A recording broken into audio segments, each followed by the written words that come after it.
The day I crashed my motorbike, it started off like any other day. Everything was going great. On this one bend, I just had a lapse of concentration. I don't know what happened, I was not paying enough attention. I lost control of the bike, left the road and just went straight down into a ditch, and that's about all I remember from the actual crash. The next thing I just remember is opening my eyes. I was on my back, the bike was a few meters from me, and it wasn't looking in a real good shape, and I wasn't sure where I was really going from there.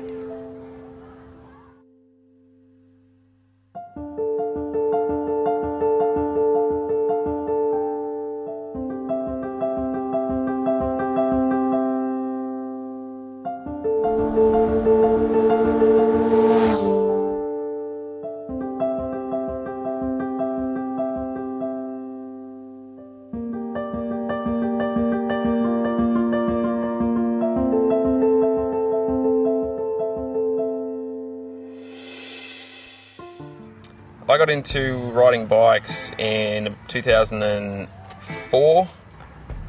When I'm out there on the road, it's like a great escape for me.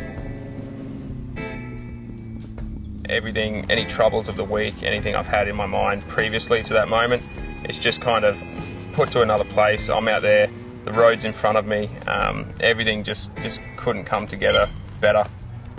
I think when you're riding alone, there's a certain sense of freedom and just a whole compilation of everything. You've got the elements, you've got the atmosphere, you've got the sense of freedom and excitement, but you lack that social aspect that you get from riding in a group.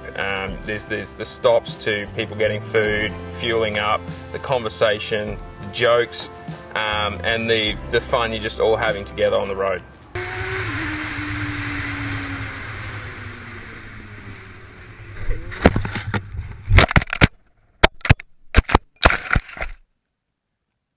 The danger of riding is always there.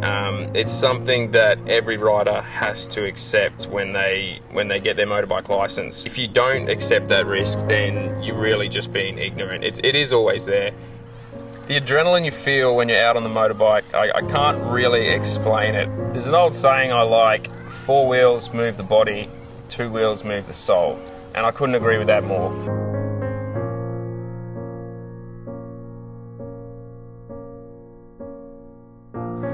Motorbikes for me has never just been a mode of transportation. It's more of a hobby, a little bit of a sport, and a great way to just release from everyday life and meet new people. My lifestyle has improved immensely since getting into riding bikes. What I remember from a time when I didn't ride was that I had nothing which brought me any excitement or adrenaline on a regular basis. If I did, it was once, very seldom.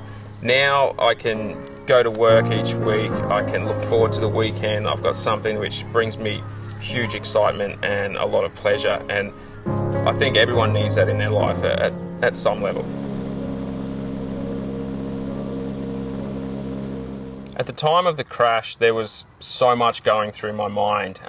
As any motorcycle rider knows, when you're in a bend, you can't apply the brakes on a motorbike. There's just absolutely no chance. But at the same time, every part of you is just saying brake, brake, brake. So it's almost like you're fighting yourself to control the vehicle, and time is not on your side. What was going through my head at the time was, how can I get out of this situation in the safest way possible? Unfortunately for me, I didn't have a lot of control over the bike at that time. After the crash, when I opened my eyes and I was laying on my back, I sat up and I was pretty sure straight away that I wasn't badly hurt. I was wearing my full leathers, and although I felt sore, I knew that there wasn't any great injuries. I got myself up. I went to my bike straight away to assess the damage.